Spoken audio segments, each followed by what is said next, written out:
convido o pastor Clemente, que será o mensageiro desta noite. Cumprimento os irmãos com a paz do Senhor Jesus. Abra a tua Bíblia, livro do Apocalipse, capítulo 2, versículo 1 até o versículo 7, que nos diz assim a palavra de Deus. Ao anjo da igreja em Éfeso escreva: estas são as palavras daquele que tem as 7 estrelas em sua mão direita e anda entre os 7 candelabros de ouro. Conheço as suas obras, o seu trabalho árduo e a sua perseverança. Sei que você não pode tolerar homens maus, que pôs à prova os que dizem ser apóstolos, mas não são, e descobriu que eles são impostores. Você tem perseverado e suportado o sofrimento por causa do meu nome e não tem desfalecido. Contra você, porém, tenho isto: você abandonou o seu primeiro amor. Lembre-se de onde caiu e arrependa-se e pratique as obras que praticava no princípio. Se não se arrepender, virei a você e tirarei o seu candelabro do lugar dele. Mas há uma coisa em seu favor: você odeia os homens que praticam os ensinamentos dos nicolaítas, como eu também as odeio. Aquele que tem ouvidos para ouvir, ouça o que o Espírito diz às igrejas. Ao vencedor darei o direito de comer da árvore da vida que está no paraíso de Deus. Amém? Feche os teus olhos, vamos falar com Deus em oração. Querido e soberano Deus, bondoso Pai, meu Deus, nós te louvamos e bendizemos o teu nome, Senhor. Engrandecemos a ti, ó Deus, sobre todas as coisas, e nesta oportunidade, meu Pai, estou diante da tua santa palavra, Senhor. Peço, ó Deus, que tu venhas falar com cada um de nós. Venha, meu Deus, falar com a tua igreja, trazer um alimento espiritual para a nossa vida espiritual, Senhor. Venha nos abençoar. Em nome de Jesus Cristo, nós oramos e pedimos a tua presença neste lugar, agora e sempre. Amém e graças a Deus. Podemos tomar assento. Nós estamos, meus amados irmãos e irmãs, diante de um texto da palavra de Deus, da primeira carta às igrejas que Jesus Cristo autoriza o apóstolo João a escrever para as 7 que o texto nos relata neste livro. E ele fala para nós nesta oportunidade sobre a igreja de Éfeso, a igreja que estava em uma cidade importante, e esta igreja ela tinha a sua importância tanto na questão espiritual quanto na questão comercial, a sua questão na questão de conhecimento do mundo. Mas esta cidade, ela era cheia de mística, era uma cidade cheia de superstição. Tinha um teatro, um anfiteatro, que era o centro de adoração ao imperador. Não apenas imperava o misticismo, mas também a idolatria. Imperava a perseguição implacável aos cristãos, aos homens, mulheres fiéis a Deus. Mas nesta cidade também prevalecia todo tipo de imoralidade. E nesta cidade, que tinha o templo da deusa Diana, o local de adoração ao imperador romano, a todos que passaram pelo Império Romano, era sempre adorado em alguma cidade. Esta cidade vivia e usava dos seus meios para perseguir, mas também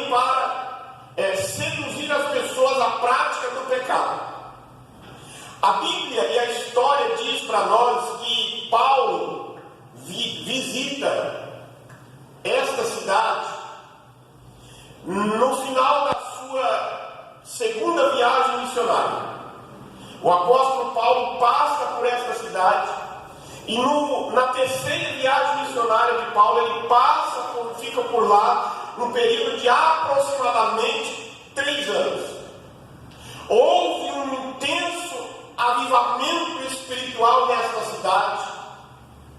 As pessoas ouviram o Evangelho, as pessoas denunciavam publicamente as suas más obras, as pessoas abandonavam o ocultismo, abandonavam a idolatria, abandonavam os seus pecados. O livro de Atos diz que eles queimavam seus livros mágicos em praça pública. E o Evangelho se espalha por esta cidade e dali por toda a Ásia Menor. E quando Paulo está preso na sua primeira prisão em Roma, ele escreve a esta igreja agradecendo a Deus pelo amor que eles tinham pelo Evangelho, que eles tinham uma profunda gratidão pelos crentes desta igreja. Tempos antes, o apóstolo Paulo deixa desta cidade o ainda jovem pastor Timóteo para pastorear esta igreja, mas chega um momento em que também passa por lá, não temos uma certeza de mais ou menos dado em que tempo João passa, mas João, o apóstolo que escreve o livro do Apocalipse, ele passa também pastoreando a igreja de Éfeso.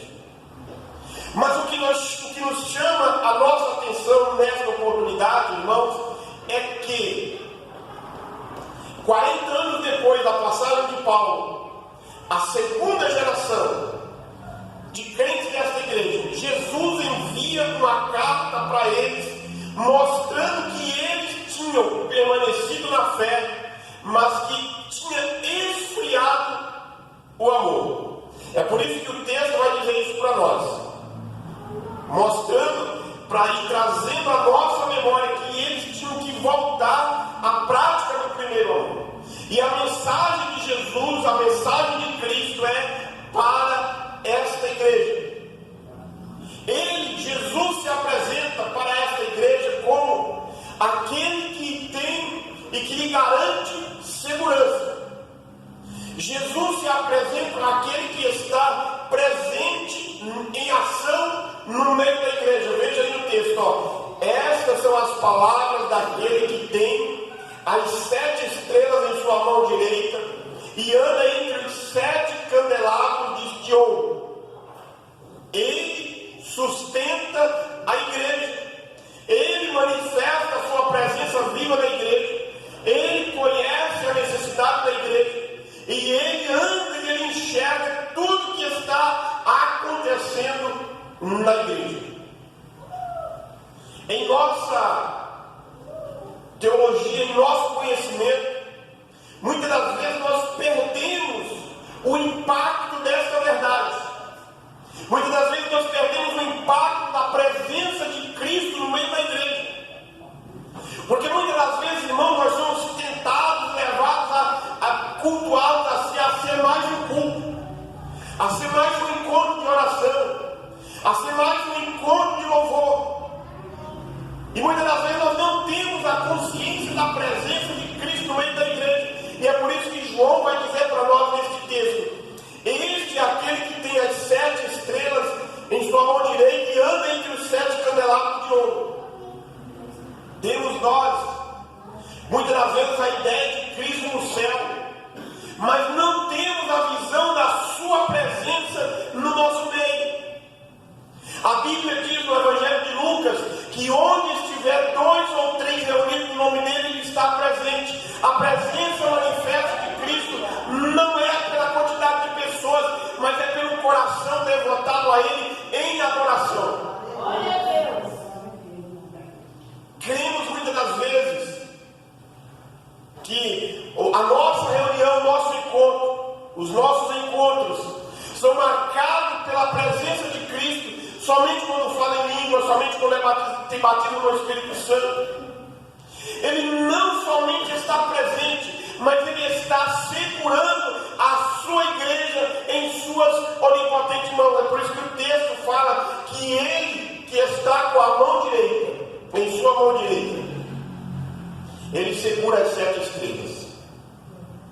Nada pode nos separar da presença de Cristo.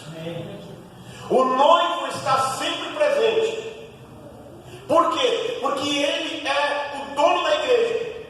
Ele está sondando os nossos corações. Ele está sondando a nossa maneira de adorar. Ele nos conhece. Ele sonda o nosso coração. Ele anda no meio da igreja para encorajar. É Ele que diz para você, é Ele que diz para mim: eis que eu estou convosco. É Ele que diz para nós: tende bom ânimo, siga em frente, olhe, temos um único alvo. Mas este mesmo Jesus que fala isso para nós, Ele vem também ao nosso encontro, irmãos, e chama-nos ao arrependimento, à mudança, à volta ao primeiro amor, porque Ele diz: ó, eu conheço as suas obras, o seu trabalho árduo e a sua perseverança. Eu conheço, eu sei quem você é. Você não tolera homens maus, que pôs à prova os que dizem que são apóstolos, mas não são, mas são impostores. Você tem perseverado, suportado o sofrimento por causa do meu nome e não tem desfalecido. Jesus destaca para nós, neste texto, 3 virtudes desta igreja. Era uma igreja fiel à doutrina. Ela zelava pela doutrina. Ela zelava pelo ensinamento da palavra. Os crentes, mesmo cercados de perseguição, atacados por todo tipo de heresia, atacados por todo tipo de ecumenismo, de ocultismo e da oferta desenfreada do pecado, eles permaneciam fiel à doutrina. Todos. Mas Jesus, que conhece, que anda no meio da igreja, ele faz o alerta. E a Bíblia vai trazer isso para nós nos Evangelhos, no livro de Atos, no livro na carta aos Romanos, nas cartas paulinas, nas cartas de Pedro. A Bíblia vai sempre nos alertar do perigo dos homens maus. Jesus, lá no capítulo 7, versículo 15 de Mateus, já alertava sobre o lobo vestido de ovelha. O apóstolo Paulo, na carta, no livro de Atos, no capítulo 20, ele já alertava sobre, chamava os crentes à atenção: cuidado, porque depois da minha partida vai surgir outros aqui no meio de vocês que vai ensinar e vai conduzir vocês para outro caminho.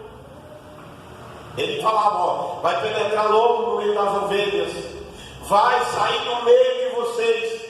Muitos vão se levantar e vão levar palavras pervertidas, arrastar discípulos atrás de vocês. Agora o apóstolo João adverte-nos a cada um de nós a provar também na primeira carta aos Espíritos dos falsos profetas. E aqui no texto João fala para nós dos nicolaítas, que era um povo que pregava uma visão totalmente distorcida do cristianismo. Eles pregavam o evangelho sem cruz, eles pregavam o evangelho sem exigência, eles pregavam o evangelho liberal, sem proibições. Eles colocavam pecado onde não tinha pecado, eles tiravam o pecado de onde tinha o pecado. Era uma heresia total. Se você for fazer uma pesquisa e buscar quem são esses nicolaítas, você vai ficar abismado daquilo que acontecia naquele tempo. Mas esta igreja, irmãos, era uma igreja que estava envolvida com a obra. Mesmo diante de tudo que estava acontecendo, ainda tinha um remanescente fiel, mas estava com o amor esfriando ou frio. E esta igreja não era apenas que falava, mas ela tinha trabalho intenso. Era uma igreja perseverante. Veja aí no versículo 3, ó.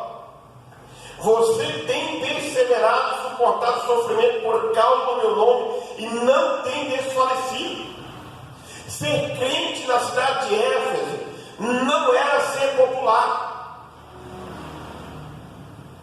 porque lá ficava, como eu disse na introdução, um dos maiores centros de adoração ao imperador.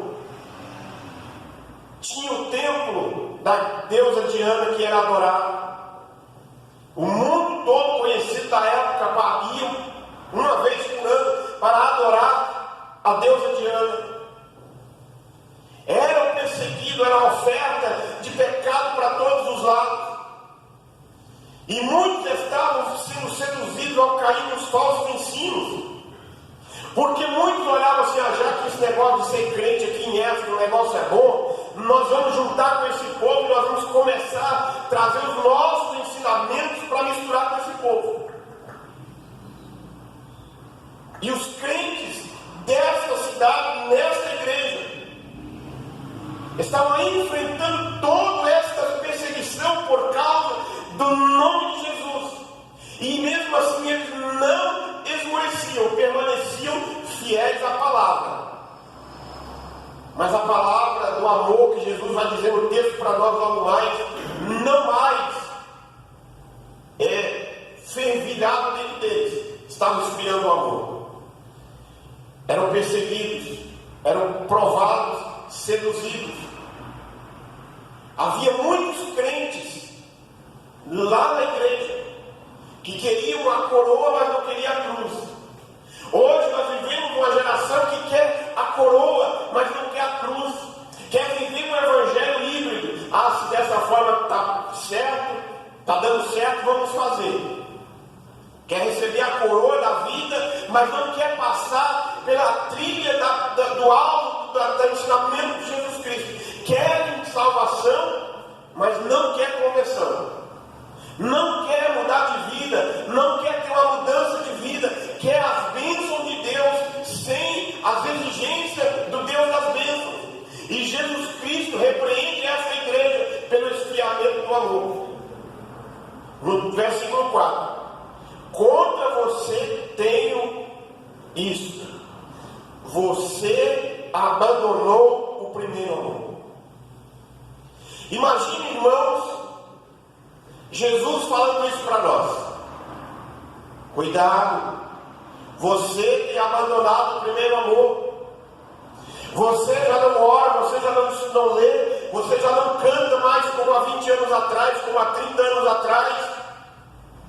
Abandonamos o primeiro amor, irmãos, quando nós substituímos o amor a Jesus, por muitas das vezes por métodos.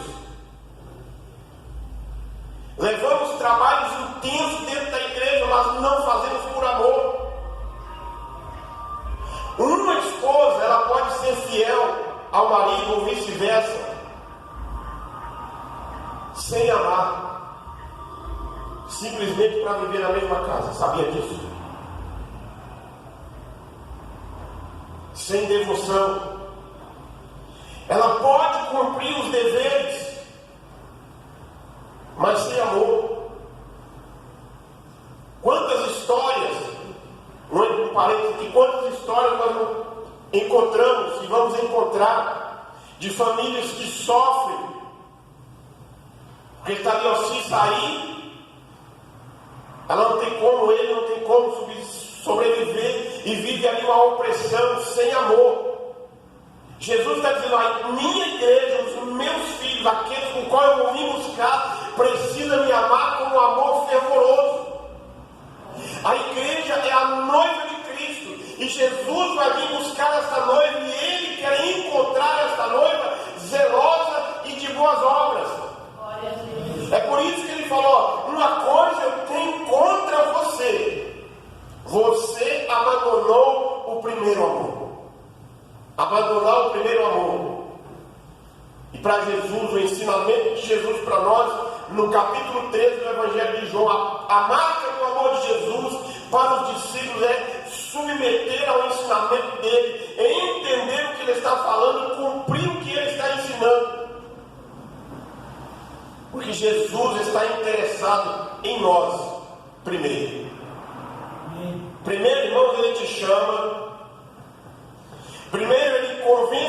você dos seus pecados e convence você a se arrepender. Primeiro ele convence você de que você precisa ser uma nova pessoa. Ele convence você de mudança de vida. Depois é que ele vai enviar você para trabalhar. Ele não quer você ocupado na obra do Senhor sem passar pelo arrependimento, sem passar pelo conhecimento, sem passar pelos ensinamentos. Ele quer que você primeiro ame a Ele com um amor fervoroso. E nós muitas das vezes abandonamos este primeiro amor quando nós substituímos Jesus Cristo pelo zelo religioso. Israel passou por isso. Israel abandonou o amor a Deus quando eles colocaram o zelo no templo, o zelo na cidade, o zelo nos rituais, o zelo no tipo de adoração. Se não se submetesse a toda e qualquer regra do antigo Israel para adoração, não estava bom, mas Deus estava de fora. Uma pergunta. Jesus está dizendo: contra você eu tenho, mas estamos preparados a amar a Jesus até as últimas consequências? Estamos nós preparados para deleitarmos em Deus até as últimas consequências? Será que não é o momento de nós sentirmos saudade de como era ou de como éramos? Abandonamos o primeiro amor quando nós examinamos os outros e não examinamos a nós mesmos.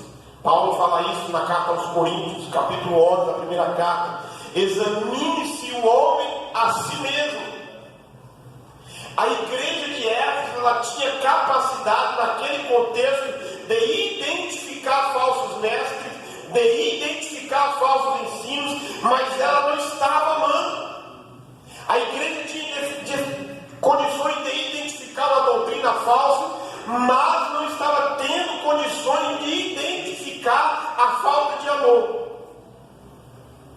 A igreja, ela tinha condições de identificar os acontecimentos das outras congregações, mas ela não identificava a sua falta de amor. O noivo, Jesus Cristo, oferece um recomeço. Todos os dias, irmãos, Jesus está dizendo para nós que é um momento de recomeço. Hoje eu fui uma pessoa, amanhã eu preciso ser melhor do que hoje. Ou amanhã eu preciso me identificar melhor com Jesus Cristo do que eu me identifiquei hoje. A minha caminhada com Cristo durante esta semana precisa ser melhor do que a semana que passou, porque Ele sempre está dando para nós um recomeço, uma oportunidade. E aí no versículo 5, se você tiver com a sua Bíblia aberta, ele diz: lembra de onde caíste. Aqui Jesus não está falando daquele acontecimento que fala lá no livro de Gênesis, quando fala que o inimigo, o diabo, o adversário foi lançado do céu abaixo. Ele está falando de pessoas, está falando de crente. Lembra de onde caíste. Precisamos lembrar. O passado precisa, em alguns momentos, tornar-se presente e vivo. Não passado de sofrimento, não passado de choro, de lágrima, mas em alguns momentos o passado precisa voltar ao presente. Não basta apenas dizer eu preciso arrepender, mas a pergunta é: eu preciso retornar para onde? Qual foi? Tem que fazer uma lição na história, na minha vida, e falar assim: onde foi que eu desviei? Qual foi o momento que eu peguei uma rota contrária? E não voltarmos para qualquer caminho, mas voltarmos para o caminho do Senhor. A igreja não está sendo chamada para relembrar o pecado.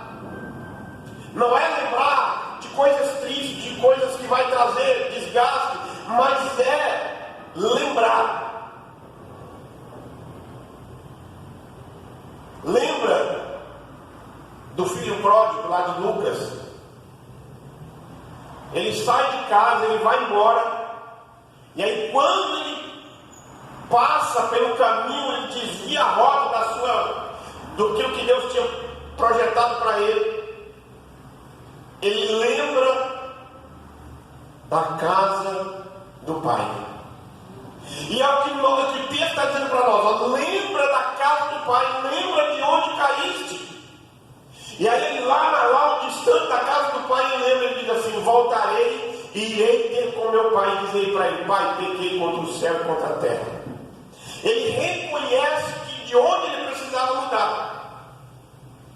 E aí no versículo 5 ele diz para nós ainda: lembra de onde caíste, arrepende. Arrependimento não é emoção, é decisão, é atitude.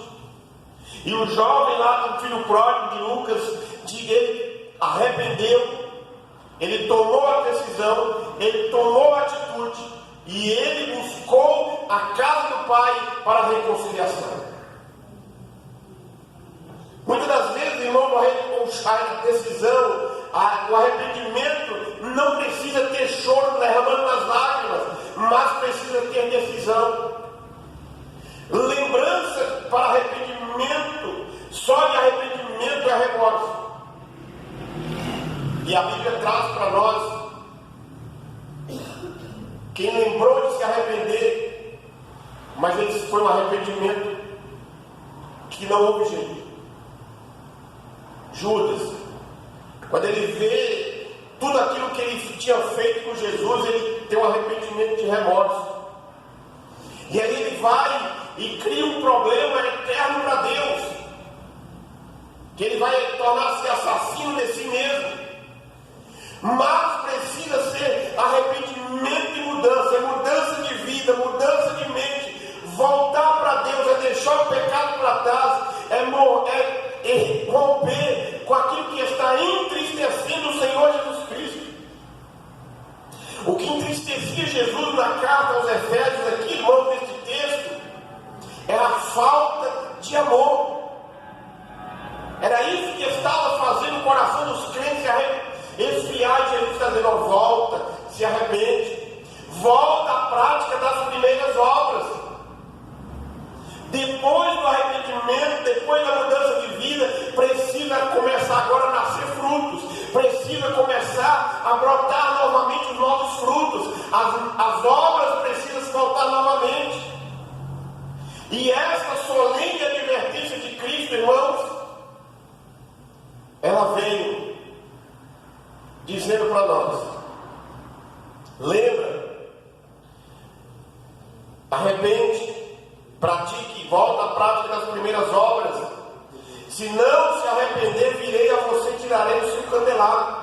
Ó, Jesus chama, Jesus fala: arrepende, lembra, volta à prática do primeiro amor. Eu estou dando a oportunidade, ele está dizendo para nós: eu estou dando a oportunidade para vocês, mas se vocês não quiserem, fique bem claro, eu vou tirar o candeeiro do lugar.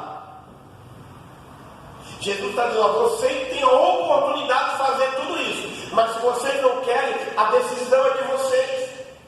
Eu vou tirar vocês daí. A igreja, nós como igreja, nós não temos luz própria, mas nós refletimos a luz de Cristo. É Cristo que brilha em nós como igreja, é Cristo que mostra para o mundo através de nós quem nós somos.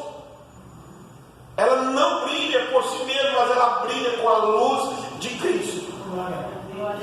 E o juízo, irmão, começa pela casa de Deus. Ó, Jesus disse: eu vou dizer para você novamente, lembra, arrepende, volta à prática das primeiras obras. Se não se arrepender, eu virei a você e tirarei o seu candeeiro, o seu candelabro. Mas uma coisa tem ao seu favor, e é na sequência do texto: você tem que voltar. Que a graça de nosso Senhor e Salvador Jesus Cristo, o grande e infinito amor de Deus, o nosso Pai, a comunhão e as consolações do Espírito Santo esteja sobre cada um de nós, hoje e permaneça para todo sempre. Amém.